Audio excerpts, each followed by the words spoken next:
YTN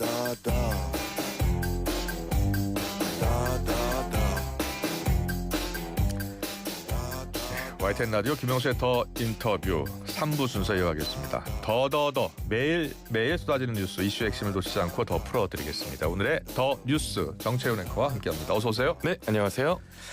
정채윤 앵커가 오늘 아침 조간을 다 읽고 왔습니다. 맞죠? 힘겨웠습니다. 그래요. 자, 그러면 네. 오늘 아침 신문들 일면엔 어떤 기사들이 났습니까? 네, 일면에 5개 조간에서 공통적으로 다 다뤘다 이런 내용이 확 눈에 들어오진 않았는데 아, 그래요? 우선 오늘이 정기국회 개회식 날이잖아요. 그렇습니다. 네, 그래서 그 내용 관련해서 먼저 중앙일보가 위헌 논란 내란 특별재판부 민주당 강행태세라는 제목으로 실었고요. 예. 경향신문은 거대 여당 첫 정기국회 3가지 시험대라는 제목으로 민주당에 놓인 과제를 위주로 짚었습니다. 자, 좀 더 내용을 자세히 짚어보겠습니다. 이제 100일 동안 정기국회가 진행이 되는 거예요. 네. 그 사이에 대정부 질문도 있고요.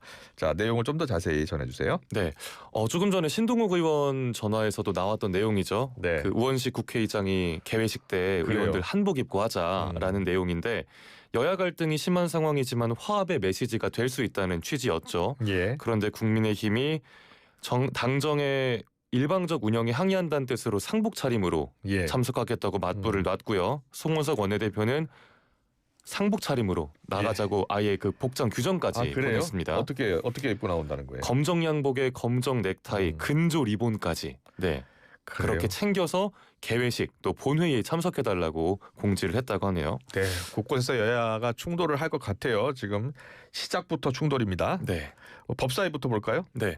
안 그래도 법사위 하면 늘 좀 치열하고 언성도 많이 높아지는 곳이잖아요. 그렇죠. 마지막 각 상임위의 법안들이 네. 통과하는 곳이 법사위입니다. 그렇죠. 뭐 화약고 이런 표현으로도 불리고요. 그런데 이번에 오선 중진의 나경원 의원이 국민의힘 법사위 간사가 됐죠. 그래요. 현재 법사위원장을 맡고 있는 민주당 6선 추미애 의원에게 맞불을 놓은 거다라는 분석이 나오는데요. 예. 두 의원이 각각 민주당과 국민의힘 여성 현역 최다선 의원이고요. 판사 출신이란 공통점도 있고 또 각각 법무부 장관과 원내대표를 지내서 인지도도 굉장히 높습니다. 그래서 추다르크와 나다르크 간에 그래요? 추나대전이 펼쳐질 거다 이런 분석도 나오더라고요. 네. 추다르크와 나다르크가 네. 추나대전. 추나대전. 네. 민주당이 지금 덧셈 특검법 입법에 드라이브를 걸고 있잖아요. 네. 예. 특별 재판부 설치도 검토한다고 하여. 근데 이 다 법안들 결국 법사위를 통과해야 되는 거죠. 맞아요. 예. 네, 그래서 법사위가 더 뜨거워질 걸로 보이는데 우선 덧셈 특검법 내용부터 보면요. 특검팀 수사기관과 인력을 더 늘린다는 게 골자입니다. 민주당은 이걸 당론으로 정했고 오는 목요일쯤에 법사위에서 처리한다는 방침인데 국민의힘은 이걸 두고 내년 지방선거까지 특검 전국으로 끌고 가려는 거다라면서 반발을 하고 있습니다. 네. 또 내란 특별재판부 같은 경우는 앞서 중앙일보 일면에서도 언급이 제목으로 됐었죠. 예. 네, 이게 한덕수 전 총리 구속영장이 기각이 되니까 일부 민주당 의원들 사이에서 이야기가 다시 나왔는데요. 그래요. 예. 네, 비상계엄 선포 관련해서 내란 혐의 사건에 대해 공정한 재판을 하자 특별법을 따로 만들어서 별도의 재판부를 만들자라는 내용입니다. 다만 이 부분은 아직 당론으로 정해진 건 그래요? 아니고요. 네.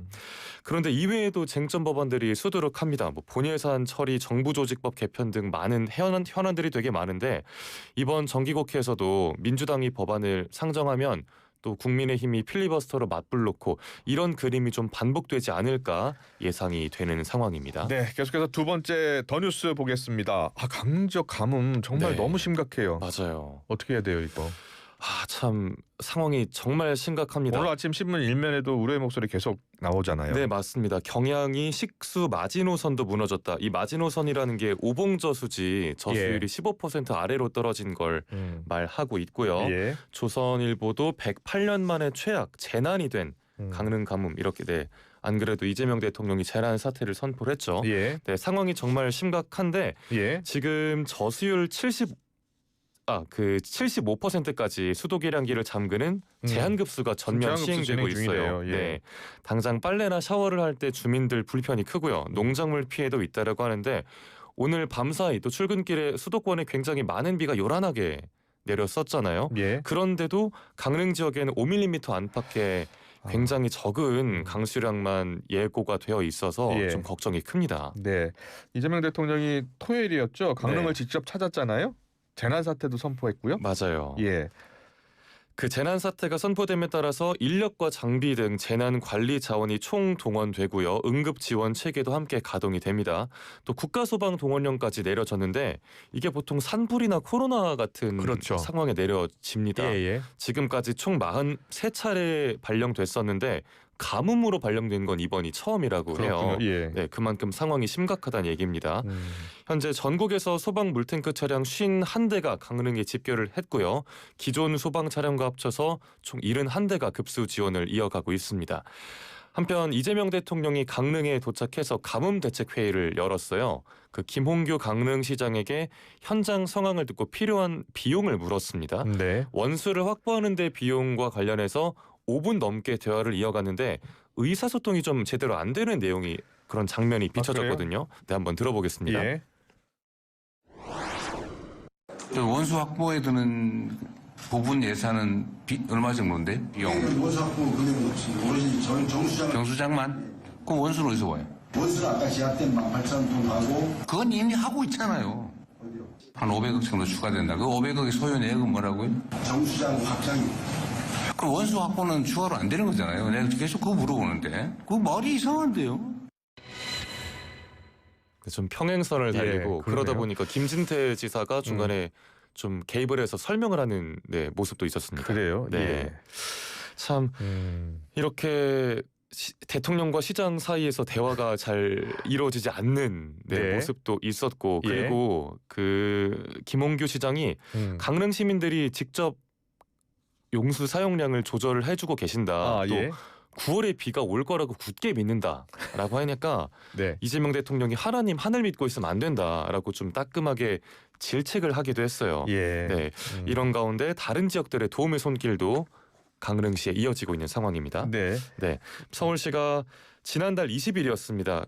2리터짜리 용량 병물 아리수 8,400여 병을 강릉시에 전달했었고 예. 이번엔 11톤 차량 4대 분량을 다시 지원을 하기로 했고요. 예. 또 상황에 따라서 추가 공급 계획도 밝혔습니다. 당장 주민들 사이에선 물 절약 운동이 이어지고 있고요. 일부 식당들은 자발적으로 단축 영업이나 휴업에 들어간 곳도 있어요. 네. 네, 강릉시가 오늘 오전 10시 반, 한 2시간 반 정도 남았네요. 생활용수 확보 방안이나 급수 차량 추가, 또 공공시설 운영 제한 등과 관련해서 세부 내용을 발표할 예정인데 좀 내용 지켜봐야겠습니다. 그래요. 이재명 대통령이 성남시장 경기도지사를 지냈잖아요. 네. 그래서 시정 현안을 잘 알고 있어요. 그러니까요. 그래서 질문이 날카롭거든요. 네, 시장들이 답변을 잘 준비해야 될 것 같습니다. 그렇습니다. 공부 열심히 해야 될 것 같아요. 그래요. 네. 자, 세 번째 더 뉴스 보겠습니다. 김정은 국방위원장 중국 방문 이슈. 네.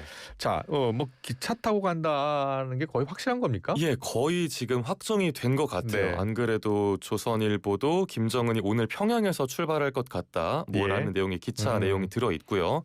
동아일보 같은 경우는 푸틴 시진핑 중국에서 회동, 예. 서방이 러중 위협 허구 만들어라는 제목으로 그래요. 네, 예. 네, 중국 입장에서 러시아와 중국이 세계 안보 평화를 위협한다 이게 예. 허구다라는 데 좀 방점을 찍었더라고요. 그래요. 네. 예. 일단 김 위원장이 이틀 뒤에 열병식에 참석을 하죠. 6년 8개월 만에 중국 방문이고요.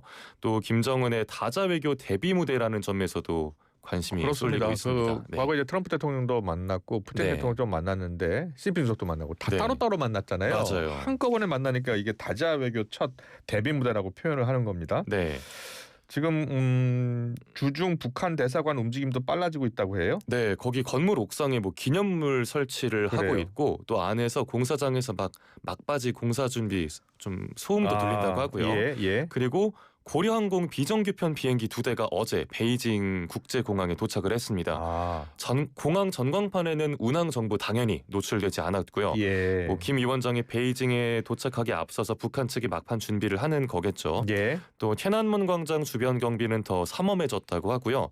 일반이 그 시내로 들어가는 도로 곳곳에서 바리케이드가 꽤 많이 쳐져 있다고 합니다. 네. 자, 그 전용 열차로 타고 가게 되면요. 네. 그 단둥 지역을 지나게 돼 있는 거잖아요. 맞습니다. 예, 그 단둥 지역 호텔에 외국인 예약이 제한됐어요. 네. 그래서 그런 열차를 타고 갈 거다라는 분석에 더 힘이 실리고요. 그래요. 또 단둥에서 베이징으로 가는 열차편 운행도 잠정 중단됐다고 합니다. 예. 네, 아마 오늘 출발해서 내일쯤 도착하지 않을까라는 가능성이 높게 점쳐지고 있습니다. 그래요. 열병식이 모레니까요. 내일쯤 도착할 것 같다. 네. 예. 푸틴 대통령은 벌써 도착한 것 같던데. 예, 푸틴 대통령은 벌써 텐진에 도착을 했고요. 예. 어제 오전에 상하이 협력기구 정상회의, 줄여서 SCO라고 하는데 네. 네, 이 회의 일정을 위해서 먼저 도착을 해 있습니다. 예. 회의가 끝나고 나면 베이징으로 넘어가서 전승절 열병식 행사에 참석을 하는 거고요. 예. 이번에 총 26개국 정상들이 모이게 됐죠. 그 면면을 보면 중국이 자연스럽게 반서방 세력을 결집하는 것 같다라는 분석이 나오는데요. 이번에 북중러 정상이 나란히 서서 예. 세 나라의 연대를 얼마나 강조할지도 좀 관심이 쏠립니다. 그렇습니다. 네. 자, 전승절 80주년 열병식에 예, 26개 나라 이제 정상들이 참석을 하는 거고요. 네. 이 자리에서 이제 북중러 또 거기에 인도까지 맞아요. 반 트럼프 전선을 아마 구축하면서 네. 모이는 것 같아요. 네, 그러니까요. 또 새 정상이 나란히 서는 것도 처음이고 그 일단 네. 사진을 찍는 것 자체가 예. 김정은 입장에서도 굉장히 좀 선전하는 도구가 될 수도 있고요. 그래요. 네. 예, 알겠습니다. 잘 들었습니다. 마지막 더 뉴스 볼게요. 전공의 복귀 소식이네요. 네, 전공의들 대부분이 지금 수련병으로 돌아왔다고 해요. 네. 얼마나 돌아왔습니까? 전체적으로 보면 일단 수도권 빅5라고 하죠. 그 빅5 대형 병원들 같은 경우는 70에서 80% 정도 복귀율이 예상이 됩니다. 예. 그래서 오늘부터 수련을 다시 시작을 하는데요. 예. 다만 필수 의료과 복귀율은 여전히 낮습니다. 뭐 성형외과나 피부과 같은 인기과는 좀 높은데 네. 뭐 흉부외과 또 응급의학과 같은 곳 대표적인 필수 의료과들은 많은 전공의들이 돌아오지 않았어요. 그리고 예. 또 짚어볼 게 수도권과 지역 간 격차입니다. 예. 네, 그 제주도의 병원을 좀 예로 들어보면 소아청소년과, 흉부외과, 응급의학과가 지원자가 제로였다고 해요. 네. 한 명도 안 돌아온 겁니다. 또 비수도권 대학병원들을 중심으로 저연차 한 1, 2년 차 정도 레지던트들의 복귀율이 저조해요. 절반에 못 미치더라고요. 그래요. 그래서 당장 당직 근무에도 차질이 빚어질 걸로 보이는 상황이에요. 예. 의료 공백은 이제 어느 정도 메워지고 있는 것 같아요. 네. 근데 의정 갈등 그동안 수많은 환자들이 어려움을 겪었잖아요. 맞습니다. 응급실 돌다가 목숨을 잃은 분도 있고요. 자, 의사 환자 사이 신뢰가 좀 회복이 됐으면 좋겠습니다. 네, 그 점을 의료계 내부에서도 지적을 하고 예. 걱정을 하고 그래요? 있더라고요. 예. 네. 예. 당장 뭐 정부와 의료계 갈등이 표면적으로 드러났고 예. 근데 내면을 들여다보면 음. 스승과 제자, 그러니까 의대 교수와 수련의들 사이에서도 갈등이 있었고요. 예. 또 환자와 의사 사이의 신뢰에도 좀 금이 갔다는 얘기가 나오죠. 남아있던 전공이 돌아오는 전공의 간의 갈등도 있어요. 맞아요. 그 사직하지 않고 병원에 남았던 전공의 혹은 더 먼저 복귀한 전공의들 블랙리스트를 만들어서 또 시끄러웠었고 그래요. 또 일부 전공의들이 의대 교수들을 중간 착취자라는 워딩을 써서 비난한 일도 기억을 하실 겁니다. 예, 예.